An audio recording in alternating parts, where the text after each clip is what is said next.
This video is an introduction to systematic review. First of all, we'll cover what a systematic review is. A systematic review is an attempt to identify, appraise, and synthesize a range of evidence, often to answer a specific question.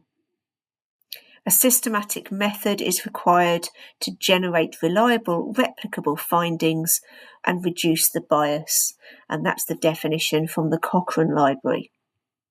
As students, however, you're unlikely to be carrying out a true systematic review because normally such a piece of work requires a full research team with a number of people and a considerable amount of time, neither of which you've got available to you as a student.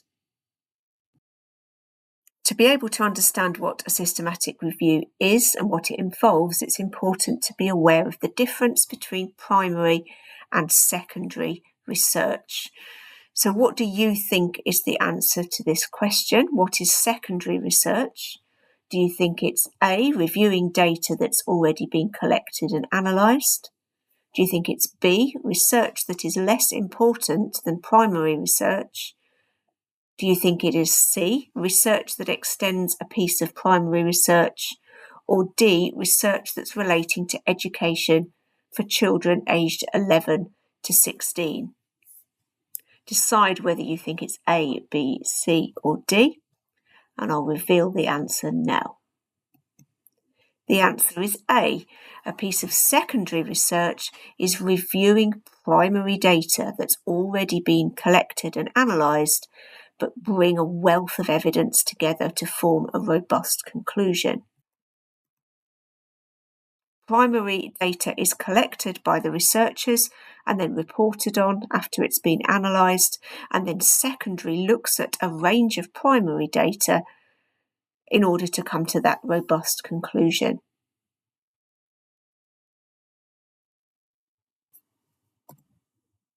There are specific steps that need to be followed in order to create a systematic review.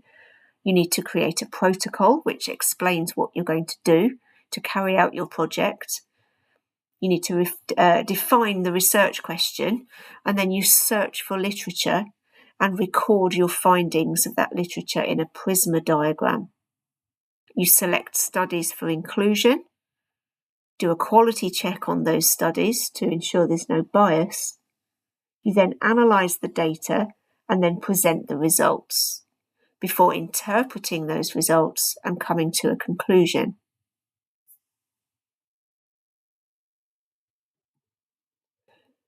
Well, let's look at each of those things one at a time. The protocol is a summary of the methods that you're going to use to do your systematic review. You decide what process you're going to follow. You explain the rationale behind the project, set your hypothesis, explore the methods you're going to use. And all of this should be done before the project is started, and then it can be used as a guide to carry out the review. If you were doing an official systematic review, you need to register your protocol with Prisma. At this stage, it might be a good idea to have a look at some published systematic review protocols, and you can find those on Library Search using the search string in the post-it note. The screenshot on the right of the screen shows a published example. We can tell it's a protocol because it's part of the title. Your research question will need to be part of your protocol, but that's the next thing to think about. You can use research frameworks. So there's some examples of those on the screen. Pico, Spice, Spider. There are many others available. Have a look at some research design, research methodology books to explore others that might be useful to you. The research frameworks allow you to identify the key concepts in your search. So match the elements of your research topic to the letters in the research framework. So for example, if you were a healthcare student, you might use PICO, where the letters stand for population or patient, intervention, comparison, and outcome. When you've decided which parts of your topic match those different elements, that's identifying the key concepts for you. This will allow you to then carry out a scoping search using library databases to find out what is available, what articles have already been written on this topic. Once you've done your scoping search, you can then start to lock down your search strategy. You need to be systematic about this because a systematic review means that you need to find all the literature that is available to you. To do this, we can use search tools, Boolean operators and or not, speech marks around key phrases, truncations to search for alternate endings of words, and the wildcard, the question mark, to look for alternative spellings. As we're doing this, we can identify synonyms, words that mean the same as or are related to those topics and those concepts, so we can explore the full range of possibilities about what's been published. Start with library search for your scoping search and then move your search onto library databases. Formulate a list of inclusion and exclusion criteria as you do your scoping searches. What elements are you interested in exploring and what are you going to exclude from your review? You need to report your search strategy, so make notes about how many findings you get, how many results you get at each stage. To support with this, I would recommend you attend the Planning Your Search Strategy workshop and read the library search strategy fact sheet, which can be found on the Systematic Review Guide. And if you're confident with referencing, it would be a good idea to start using referencing management software such as RefWorks, which we support you with within the library, to record the literature you found. It will help you to identify and remove duplicates, for example. So I've mentioned Prisma a couple of times. This is an example of a Prisma diagram. It depicts the flow of information through the different phases of your review. And it enables you to identify how you have used your inclusion and exclusion criteria to narrow down the number of results that you have and to decide how many papers you're going to review. If you have a look at the screenshot on the right-hand side, it shows you an example of a blank Prisma diagram, and you can see how that process can be mapped as you go through your inclusion and exclusion, your screening process. You might be thinking, well, where do I get hold of this? If you Google Prisma diagram, you will find the link for the Prisma website where you can download the appropriate diagram for your research project. So that screening stage where you select the studies, there's a process that you can follow here as well. You might decide on a date range that you're going to include. Might be the last 5 years or the last 10 years, for example. You might want a particular population group to be represented or a particular type of sample that you're going to include. There might be specific theories or methods that you want to be represented within the projects. There might be particular interventions you're going to explore, and you might want to include or exclude certain locations in your research. So to apply these inclusion and exclusion criteria, first of all, have a read through all the papers that you've identified and do a sift by the title. Some of the titles will make it really obvious that these papers will need to be included or excluded from your project. Have a yes pile, have a no pile, but there'll be some that you won't be able to tell from the title, so put those onto a maybe pile. Then read the abstracts of those you've got on your maybe pile. There'll be some at that point you'll be able to go, oh yeah, now I'm reading the abstract. I can see this is going in my yes pile. I'm definitely going to include that. but there'll be some that you can exclude now. Now you know more about the project. You might still have a maybe pile that you're going to need to read further before you can identify whether it can be included or excluded. So at that stage, read the whole article and make a final decision whether to put the article on your yes, I'm going to include this pile, or my no, this has been excluded. Now, in a true systematic review, additional people can help make this process much easier and much less likely to indicate bias. If it's just you making those decisions, there's potential bias in that selection process. Now, of course, you won't have that available to you, but I hope you're realising why it's important for a true systematic review to have that process in place. Now, once you've decided which papers are going to be included, you need to do a quality assessment of those papers. You need to check, is bias evident? Is the outcome measure appropriate? Is the intervention standardised? There are some tools that can support you with this process. There is a tool called the Risk of Bias tool. There is the Robbins E tool.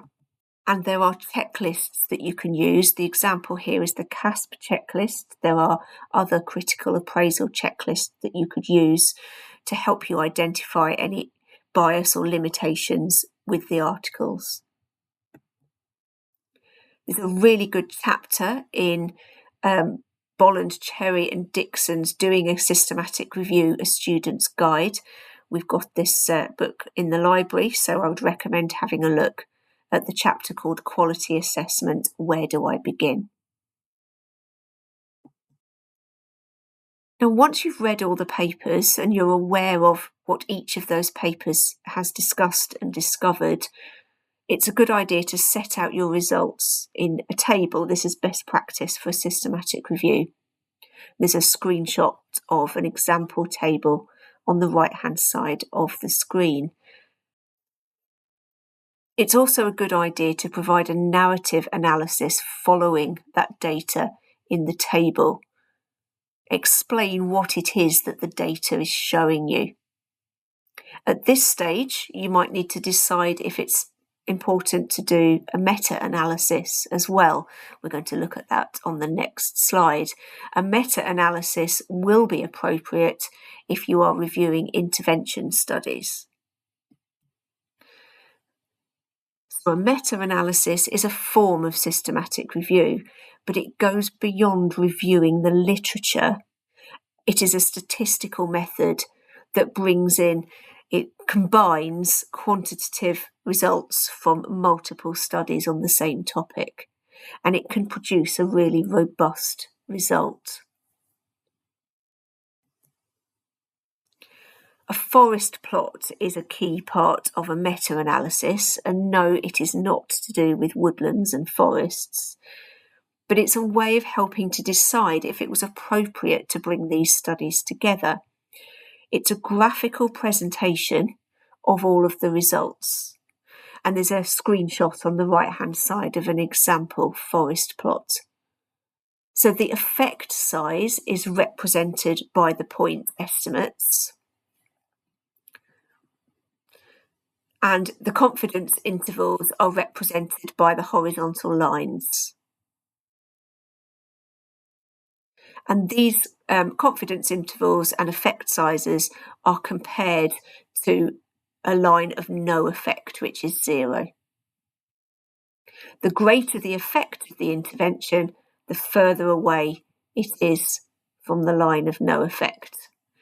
And then there is a pooled effect represented by the diamond. So this is like the average of all of these observed effect sizes to show whether or not it was relevant to combine these studies or not. Once you have done your narrative analysis and potential meta-analysis, you can then interpret your results and draw a conclusion. Do the results of these combined studies fit with previously published research. What are the strengths of these studies? What are their limitations? Can their results be generalised? And what are the implications of these studies? At this stage, it's a good idea to recommend reading published examples of systematic reviews so you can get an idea of what they achieve and how they achieve it. So choose some reviews to look for. You can read them to have a look at their structure. You can have a look at how they've included their protocol and how they've described their PRISMA diagram and their search methodology. You can look at their inclusion and exclusion criteria and the justification for coming to those. You can look at how the results are critically analysed and how the literature and evidence has been synthesised, how it's been brought together to come to a conclusion. And you can easily find published systematic reviews by going to Library Search and searching systematic review with speech marks around it. Filter for journal articles, put a date filter in if you'd like to, and then you can explore the published systematic reviews that come up in the results. Another way of finding published systematic reviews is to have a look at the Cochrane Library. This is an open source database, but you can access it via the library A to Z list on the library webpage. This is where all the systematic reviews related to healthcare and clinical trials are published. So these will all be peer-reviewed systematic reviews. They will all have protocols, so you can have a look at those. And this resource has also got some additional materials that you can access as well. There are training materials, there is a register of controlled trials, and there's also a resource called Cochrane Clinical Answers. So if any of those resources sound useful to your project, they would be worth exploring. You can access the Cochrane Library via the A to Z e-resources list on the library webpage. Now, we've also got a whole load of other systematic review resources that will be useful to you via the library. First of all, we have a systematic review guide. So the systematic review fact sheet is in the academic study skills section of the webpage under the types of assignment section, and it tells you everything you need to know about systematic review, including fact sheets, information and links to help you with PRISMA, CASP checklists, risk of bias, and a whole load of other resources, including some books and journal articles that will be helpful, as well as the systematic review reading list. This reading list has books,